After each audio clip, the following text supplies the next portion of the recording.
संग बहुत जरूरी है। संगत आप किसकी करते हैं ये बहुत मायने रखता है।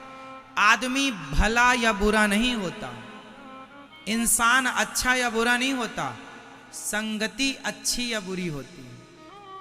आप अच्छी संगति में हैं तो आप अच्छे हैं, आप बुरी संगति में हैं आप बुरे हैं। आपका कसूर नहीं है, आपकी संगति का, आप जिस माहौल में रहते हैं उस माहौल का कसूर है। इसलिए संगति अच्छी रखिए। माता कैकई मंथरा की संगति करती हैं तो कैकई की बुद्धि मंथरा ने बिगाड़ दी।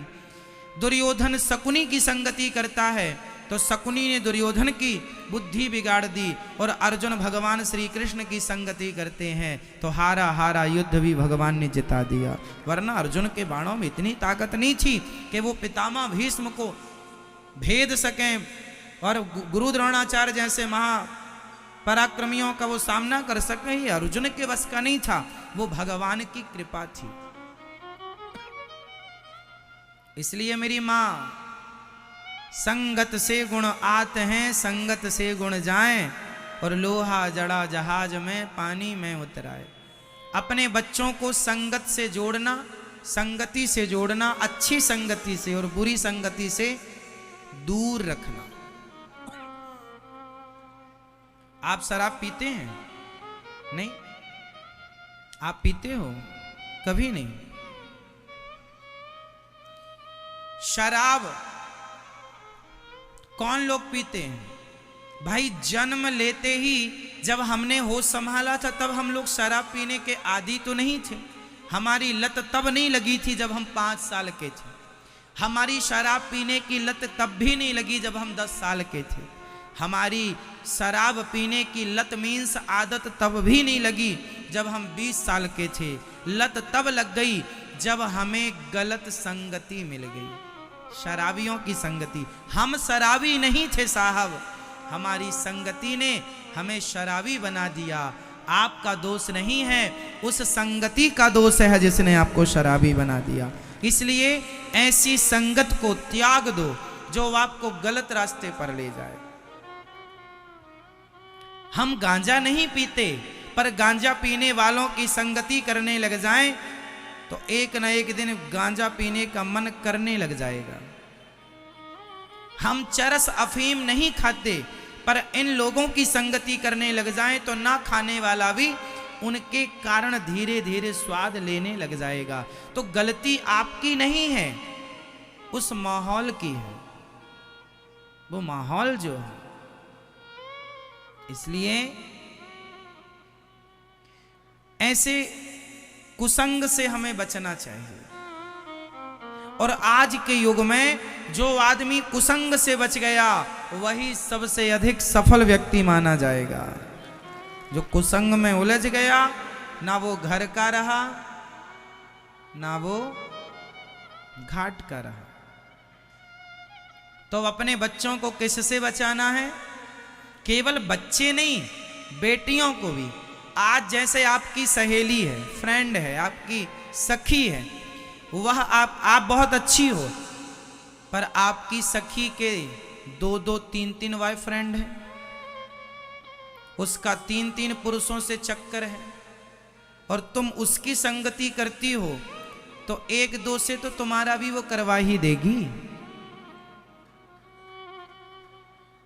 बोलो हाँ या ना? भाई खुद के 3 है तो तुम्हारा वो 1-2 तो 1.5 तो करा ही देगी, एक पूरा एक आधा। क्यों? सही है।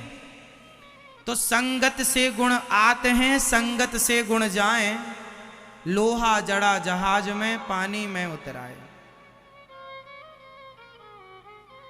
इसलिए मेरी मां, बच्चों को किससे बचाना है? बेटी को किससे बचाना है? अपने आप को किससे बचाना है? कुसंग की हवा ना लग जाए।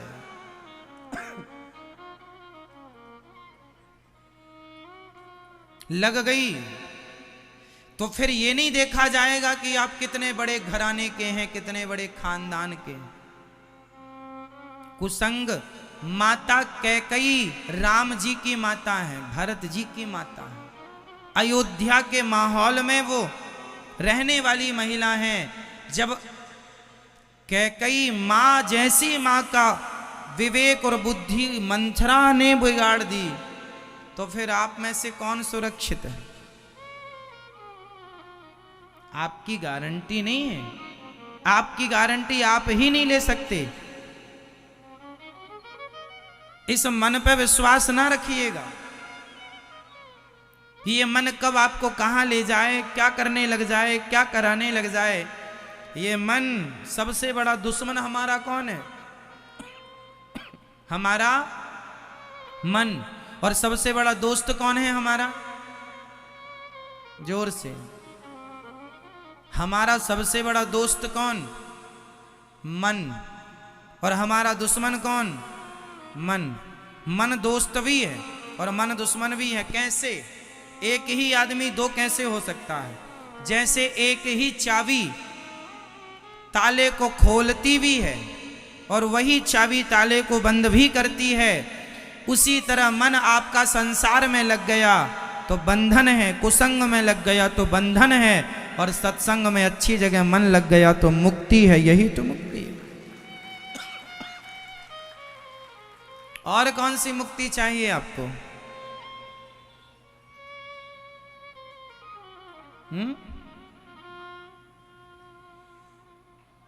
लोहे का एक टुकड़ा पानी में डूब जाता है, पर वही लोहा जब नाव से जुड़ जाता है तो वही लोहा नाव से जुड़कर वह पार लगाने वाला हो जाता है।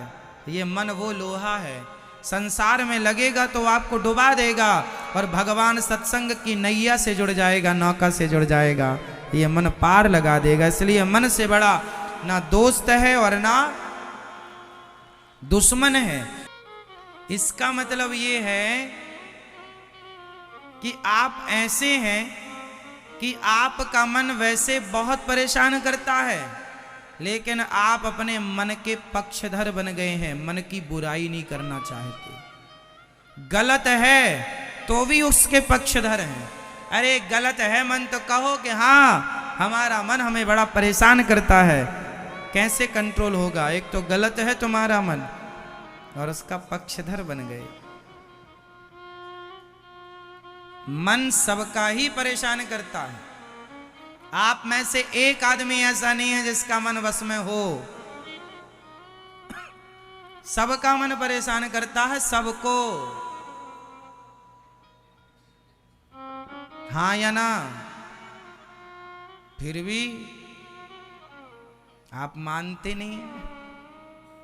नहीं हमारा तो करता। ठीक है महाराज जी, हमारा मन अच्छा। सबका मन दुष्ट है। किसी का मन किसी का सगा नहीं है। कब मन कहां ले जाके गिरा दे, कब मन कहां ले जाकर। चलो बताओ, समाज में ज्वलंत बात कह रहा हूं, समझिएगा। एक महिला के बारे में मैंने सुना, आप लोगों ने भी अपने अड़ोस पड़ोस में होने वाली घटनाएं देखते रहते हैं। एक महिला के बारे में मैंने सुना, उसका पति बहुत सुंदर, बहुत अच्छा, बहुत योग्य, बहुत पैसे वाला। उसके दो बच्चे, एक बेटा एक बेटी, बढ़िया बच्चे, होनहार, अच्छे, पढ़ना लिखना जानते हैं। लेकिन वो महिला को ना जाने क्या सूझा, क्या उसके मन में आई, और वो अपने पड़ोसी को लेके भाग गई। हंसते खेलते घर में क्या लगा ली उसने? जोर से आग लगा ली। अब मुझे आप केवल ये बताओ कि उसने अपने हंसते खेलते घर में आग लगाई, किसके कारण लगाई? जोर से और जोर से। उसके घर में किसी चीज की कमी नहीं थी। पति अच्छा था, प्यार करने वाला पति था, बच्चे अच्छे थे, अच्छी खासी कमाई थी, सब बढ़िया चल रहा था। मन कहां लग गया? कहावत कहते ना, दिल लगा गदही से। तो परी किस काम की?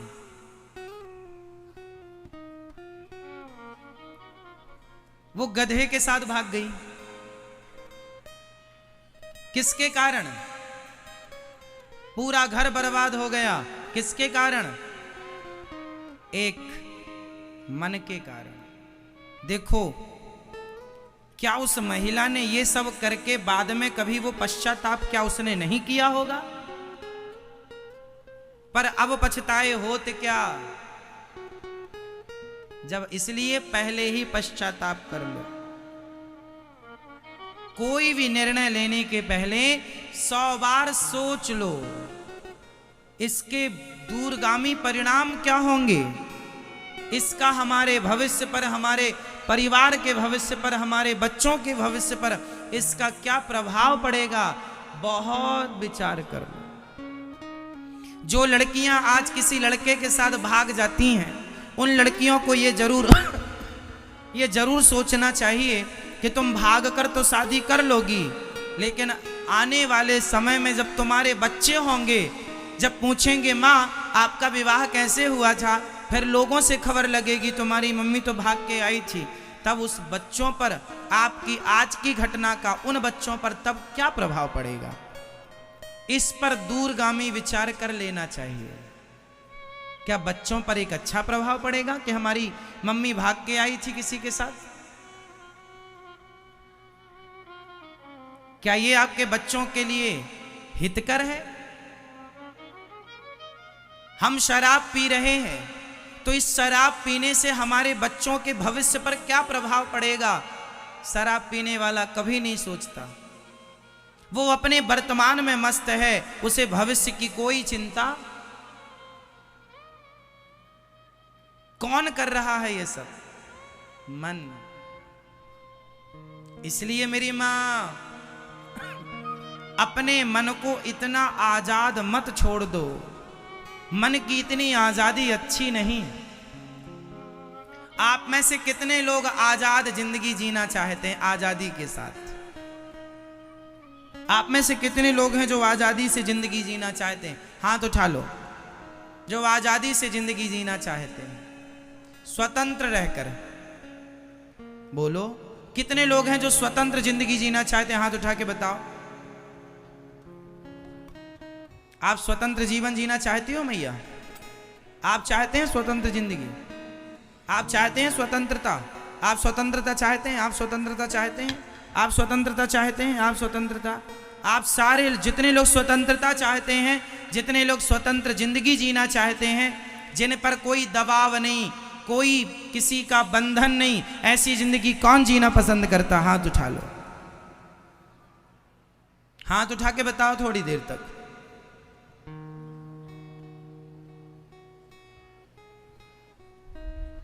आप सबका डिसीजन गलत है।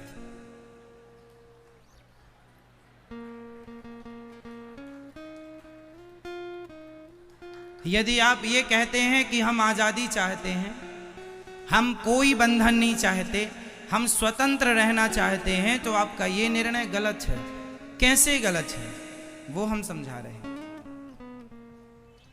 जिसके जीवन में कोई बंधन नहीं है, किसी का कोई भय नहीं है, किसी का कोई डर नहीं है, किसी भी प्रकार की मर्यादा का ख्याल नहीं है, वो जीवन जानवरों का हो सकता है। इंसान कैसे जीवन जीता है, मैं 2 लोगों का नाम बोलूंगा, आप समझ लेना। एक है भगवान राम और एक है रावण। अब आप ये बताइए, आप सभी लोग ध्यान पूर्वक समझ के, कि राम और रावण में किसका जीवन स्वतंत्र है और किसका जीवन स्वतंत्र नहीं है। 2 में से एक को आप बताइए कि किसका जीवन स्वतंत्र है और किसका। कौन है? राम और रावण में कौन स्वतंत्र है और कौन परतंत्र है? स्वतंत्र कौन है इन दोनों में? राम में और रावण में स्वतंत्र कौन है? जोर से। रावण क्या है? रावण क्या है? जोर से। रावण स्वतंत्र है। ये उत्तर सही है आपका। 10 करोड़ रुपए जीत गए आप। करोड़ों का ज्ञान है ये। रावण क्या था? स्वतंत्र। स्वतंत्र था इसलिए किसी की भी स्त्री उठाकर ले आता था। क्या राम कोई अधिकार था कि तुम किसी की भी स्त्री उठाकर ले आओ? राम स्वतंत्र नहीं थे, राम एक सामाजिक व्यक्ति थे और समाज की मर्यादाओं में बंधा रहना ही एक अच्छे मनुष्य की पहचान होती है, एक मर्यादा होती है। हम मर्यादा की बेड़ियों में बंधे हैं। हम कैसे? अरे उठाने की तो छोड़ दो, मेरे राम के सामने सूर्पनखा आई थी तो देखा भी नहीं था, उठाने की तो छोड़ो। मर्यादाएं होती हैं, हम मर्यादाओं के बंधन में बंधे हैं। जो स्त्री, जो पुरुष मर्यादाओं में रहेगा वो सुखी रहेगा, जो मर्यादा में रहेगा वो राम होगा, जो मर्यादाओं में नहीं रहेगा वही रावण होगा। जो आज समाज में एक आवाज उठती है, अरे हमें स्वतंत्र चाहिए जीवन, हमें कोई किसी का इंटरफियर नहीं चाहिए। ना जी, मर्यादा तुम्हें चाहिए, मर्यादा के बिना तुम्हारा जीवन ठीक नहीं है। आज हमारे देश में जिस स्त्री के ऊपर, अच्छा चलो ये तो पुरुषों की बात हो गई, बताओ स्त्रियों में भी बंधन होना चाहिए या नहीं? हाँ या ना? अब मैं दो स्त्रियों के नाम लूंगा, एक है माता सीता और दूसरी है सूर्पनखा। अब बताओ इन दोनों में कौन स्त्री ऐसी है जिनके ऊपर किसी का कोई बंधन नहीं है? कौन? सूर्पनखा के ऊपर किसी का कोई दबाव, कोई मर्यादा, कोई बंधन, कोई डर, कोई भय नहीं है। जब नारी के ऊपर कोई डर, कोई भय, कोई मर्यादा, कोई बंधन नहीं होता तब वह नारी सूर्पनखा हो जाती है, और जब उसके ऊपर कोई बंधन, कोई मर्यादा होती है तो वह नारी सीता हो जाती है। इसलिए साहब ये ना कहो कि हम स्वतंत्र हैं, हम मर्यादा की बेड़ियों में बंधे हुए हैं। रावण जो काम कर सकता है वो काम राम नहीं कर सकते। सूर्पनखा जो काम कर सकती है वो काम माता सीता, मर्यादा होती है ना।